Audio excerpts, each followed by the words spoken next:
back for day number 5.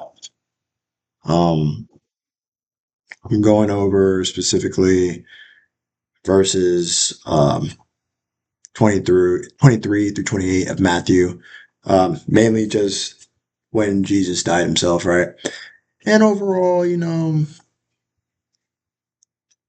still, I think it's kind of crazy, the authenticity of the history, the backing of just the Bible in general, and how that literally Matthew and Mark and John literally tell almost the same story, including all the other people. You got the two Marys and literally. So it's just like for this to be so accurate and everything, it goes to show that if that man wasn't Jesus or the Christ, then who was for real, right? Um, but yeah, going more into it. Loki, the main thing that really stood out to me this time was just the Judas bit. Like Judas is probably sitting at the table, for the final supper, and Jesus is like, "Yeah, when y'all gonna betray me? I already know when y'all gonna betray me." And Judas is just sitting here like, "Is it me?" And he's like, "Yeah." Well, I guess he didn't really say, "Yeah, I'm playing language," but it was more of like, "Is as you have said," pretty much, right?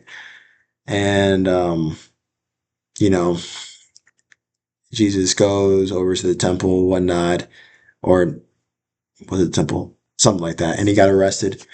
And he was like, "Get it over with. Let's go." Right. And they mock him, torture him, all the above and everything. And then, Judas comes back and is like, "Wait, wait, wait. He's innocent." Nah, buddy, it's too late. And you're like, "Come on, it's too late." Um, I think that's the most interesting part to me.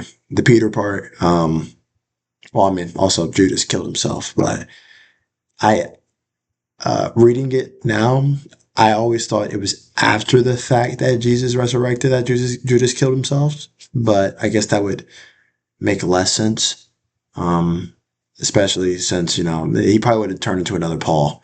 You know, like yeah, I did wrong to the followers and to Jesus, so now I'm going to do right by preaching the right thing, right?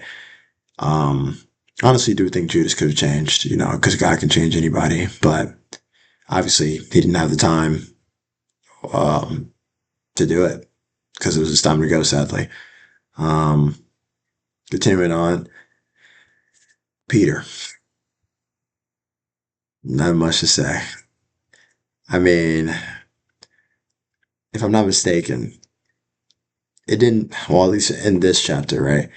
It didn't really, or the chapters I went over, in ESV, it didn't really specify that Peter sliced off a hand or an ear, but I'm assuming it was Peter, right?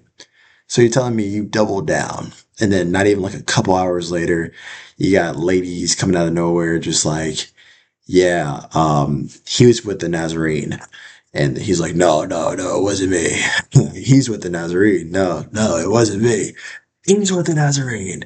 I swear it wasn't. And then, I'm not gonna call him the rooster.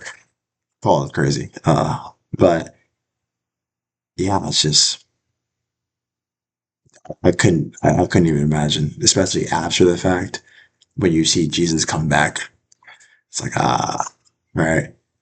And I do think one of the main uh, interesting parts that I didn't catch until now um, was what Jesus was saying on the cross was Eli, Eli, lama sabachthani. I don't know how to say that for real.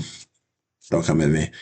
But I wonder why. Well, I mean, obviously that's Eli, but for the people around there to be like, "Yeah, he's calling out for Elijah," is kind of crazy.